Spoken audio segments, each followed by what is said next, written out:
Olá, pessoal. Correção de matemática agora, tá? Pra gente ver se a gente acertou os exercícios. Então, acompanhem comigo. Essa correção é referente às atividades de 14/4, tipos de frações e números mistos. Livro didático de matemática, na página 121. Vocês tinham a questão número 13. Classifique as frações abaixo como própria, imprópria ou aparente. Então, quando tem número menor em cima, quando o numerador é menor do que o denominador, a gente considera própria, tá? Quando o numerador é maior do que o denominador, ela pode ser aparente ou imprópria. Nesse caso, é imprópria porque se eu dividir 3 por 2, eu não vou conseguir obter uma divisão exata com resto zero, tá? Então, por isso, 3 meios é imprópria. 3/3 é aparente. Se o numerador for igual ao denominador, é aparente, não tem erro, tá?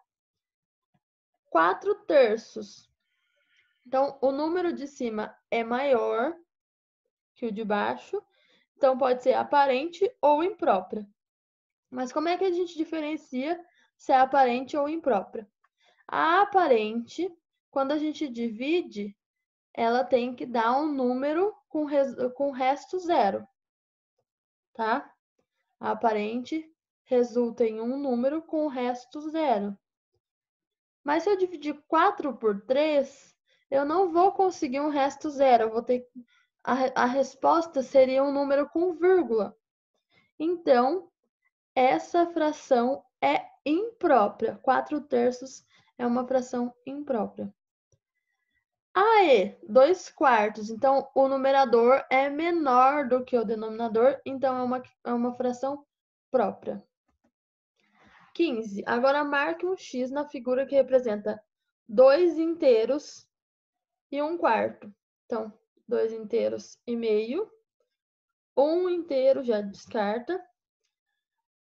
2 inteiros e a torta foi dividida em 4 partes e pegaram uma. Então, foi dividido em 4 partes e pegaram uma. Resposta é a letra C, tá? Então, a gente tem uma receita, né? E os ingredientes estão aqui. E aqui a gente teria que indicar qual era a porção equivalente a esses ingredientes. Então, 1/4 do quilo de cuscuz marroquino. Então, 1 quilo vocês sabem que tem 1000 gramas. Então, o que a gente faz? Divide 1000 por 4, que vai dar 250 gramas, tá? Então, 1/4 do quilo é 250 gramas. 2 inteiros e meio copo de água fervendo. Então, aqui tinha 3 copos cheios, 2 cheios e meio cheio, e 1 cheio e 2 meio cheios. Então, é 2 inteiros e 1 meio. Então, circula o conjunto do meio, tá? 1 colher de sopa de manteiga. Então, circula 1 colher só. 1/6 de copo de azeite de oliva. Então, tinha um copo graduado. Esse estava graduado em 4 partes, esse em 3 partes e esse em 6 partes. Então, se é 1/6, a gente tem que pegar o que é graduado em 6 partes. Meia cebola picada. Então, tinha uma cebola inteira, outra cebola inteira e meia. Então, circula meia cebola. 2 dentes de alho picado. Então, 2 dentes de alho picado. 1/10 do quilo de amêndoas. Então, o quilo, de novo, é 1000 gramas. 1000 dividido por 10 dá 100. Então, 100 gramas de amêndoa. 2 colheres de sopa de salsinha. Circula 2 colheres de sopa. 1 cenoura e meia. Então, 1 cenoura e meia. E sal e pimenta a gosto. Então, não precisava colocar nada. Até por isso tem um tracinho aqui, tá? Então, se é a gosto, cada um escolhe o tanto que vai colocar.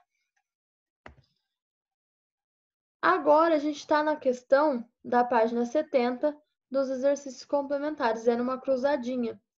Então, a classificação de uma fração que tem o numerador maior do que o denominador e o quociente, o resultado da divisão do numerador pelo denominador, não é exato.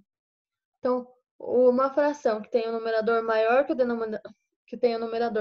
denominador, e a divisão entre esses números não é exata. Então, é uma fração imprópria, tá? 2. Uma das partes de um inteiro dividido em duas partes. Então, eu tenho um inteiro. Dividido ele em duas partes, eu tenho meio, tá? Então, coloca aqui meio. 3. Classificação de uma fração que tem o numerador igual ao denominador. Então, aparente, quando o número de cima é igual ao de baixo, é uma fração aparente. 4. Classificação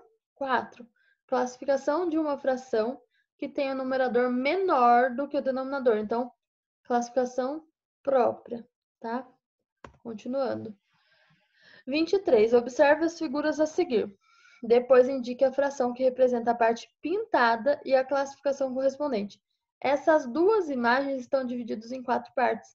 Então, como é uma fração representando o todo, a gente tem que colocar o 4 embaixo e o número de partes pintadas 5 em cima. Então, qual que é a classificação dessa fração? Ela é uma fração imprópria. 5 dividido por 4 não é uma divisão exata. Então, por isso, essa fração é considerada imprópria. Agora, a fração B. Está pintado 6 partes de 8. Então, 6 oitavos. Então, a classificação é própria, porque o numerador é menor do que o denominador. Então, é a mais fácil de classificar. Sempre que o numerador for menor que o denominador, então é própria. Então, ligue cada fração à sua classificação. Atenção! Mais de uma fração pode ser ligada à mesma classificação. Então, 16 oitavos. Se eu dividir 16 por 8, vai dar 2. É uma divisão exata, não vai sobrar nada. Então, é aparente. 5 terços. Se eu pegar 5 e dividir por 3, não dá uma divisão exata. Então, é imprópria. 9 quintos. Se eu pegar 9 e dividir por 5, não vou obter uma divisão exata. Então, é imprópria. 7 nonos. Então, o 7 é menor do que o 9. Então, é uma fração própria. 32 quartos. 32, se eu dividir por 4, vai dar 8 e vai sobrar 0. Então, uma divisão exata. Ou seja, 32 quartos é uma fração aparente. Então, vai ficar assim, tá? Coloquei em cores diferentes para vocês conseguirem definir certinho. 25. Em uma corrida de 15 quilômetros, Carlos já percorreu 9. Que fração da corrida representa o trecho já percorrido por ele? Então, a gente tem opções de frações aí para assinalar e um lugar para fazer um cálculo. Podemos fazer o cálculo desenhando 15 quilômetros. Se eu dividir esses 15 quilômetros em 5 partes iguais, com 3 quilômetros cada parte, a gente vai ter que ele percorreu 3 partes de 5. Então, ele percorreu 3 quintos da prova, tá? Também poderíamos fazer utilizando a fração inteira, tá? Sem dividi-la de novo. Então, ficaria 9 quinzeavos. E na hora de simplificar, que é uma coisa que vocês vão entrar agora, na hora de simplificar, 9 quinzeavos é igual a 3 quintos, tá? Então, hoje vocês vão aprender a simplificar e vai ser mais fácil fazer uma atividade como essa. Então, beijos, até mais!